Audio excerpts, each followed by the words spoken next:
বাগানের গাছগুলোকে সুন্দর সতেজ ফুলে ফলে ভরে রাখতে এদের পিছনে অনেক সময় দিতে হয়। আর যথেষ্ট সময় দেওয়ার পরই গাছগুলোতে ফুল ফল দিয়ে ভরে যায়, আর তখন কিন্তু খুবই ভালো লাগে।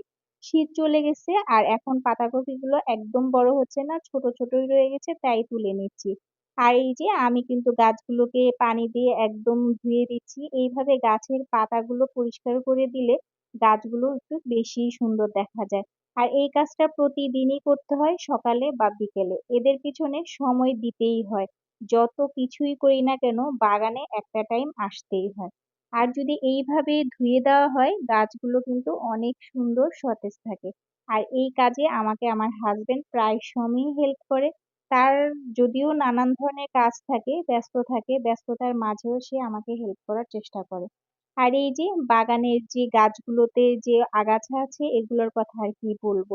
2-4 দিন পর পরই কিন্তু আগাছাগুলো তুলে দিই, তারপরও আবার ভরে যায়। গাছের যত্ন করছি কিন্তু মনে হয় যেন আগাছাকেই বাড়তে সাহায্য করছি। তো এই তো এখানে হলো ধনেপাতা, এই ধনেপাতাগুলোতে ফুল আসছে। এগুলো কিন্তু পরে আবার সুন্দর এখানে একদম ভরে যাবে। তো আজকে এটা একটু পরিষ্কার করলাম আর কিছু জৈব সার দিয়ে দিলাম। এতে করে এই গাছগুলো আরেকটু বড় হবে। এখানে কিছু থানকুনি পাতাও আছে। আর এই যে এই পাশে হলো লেবু গাছ, মাশাআল্লাহ ভালোই লেবু ধরেছে, কিন্তু রোজার মধ্যে তো খেতে পারলাম না। তবে এই লেবুগুলো বড় হয়ে যাবে, তখন হয়তো আমাদের রোজাটাও শেষ হয়ে যাবে। তো এই যে আমার হাজবেন্ড পানি দিয়েই যাচ্ছে দিয়েই যাচ্ছে। আসলে বাগানে প্রায় 1 থেকে দেড় ঘন্টা সময় লাগে শুধু গাছগুলোতে পানি দিতে। আর যে পাইপ দিয়ে দিব সেটাও দেওয়া যায় না, কারণ হলো যে ছাদের যে পানির ট্যাঙ্কি আছে সেটা একদম ছাদ লেভেল, এই জন্য পাইপ দিয়ে পানি দিতে গেলে পানির স্পিড ভালো থাকে না।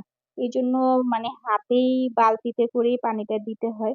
যাই হোক, সেই সুবিধাটাও করার চেষ্টা করব ইনশাল্লাহ সামনে। আর এই যে এই পাশে তো আমার টমেটো গাছের সব টমেটো পেকে গেছে, আর গাছগুলো একটু মরে যাচ্ছে, তাই ভেবেছি আজকে কাঁচা পাকা যা আছে সব তুলে নিব। আর সেই জন্য তুলে নিচ্ছি।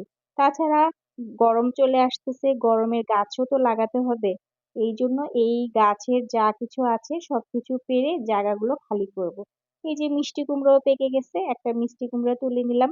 গাছে আরো 2-3টা আছে, তো আজকে আমি একটাই তুলে নিচ্ছি। আপাতত যেহেতু কিছু লাগাচ্ছি না তাই ওগুলো ওইভাবেই থাকবে। আর পাতাকপি ছোট, তারপরেও তুলে নিলাম।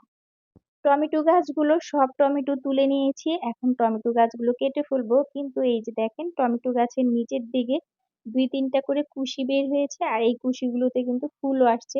তাই ভাবলাম এগুলো রেখে দেই, এগুলোতে যদি টমেটো আসে খাওয়া যাবে। আর মেন যে গাছগুলো আছে সেগুলো কেটে দিয়েছি। আর ময়লার কথা কি বলবো, 2-4 দিন পর পরই কিন্তু পুরো ছাদ ঝাড়ু দেওয়া হয়। তো আজকেও আমি একটু ফাঁকে করে আবার সেই ময়লাগুলো পরিষ্কার করতেছি, আর এগুলো রেখে দিব, গাছে যখন লাগাবো টবের নিচে দিয়ে দিব। এতে করে গাছের যে পানি নিষ্কাশন সেটাও ভালো হবে। এই তো আজকে এই পর্যন্তই ছিল, কেমন লাগলো অবশ্যই জানাবেন। আল্লাহ হাফেজ।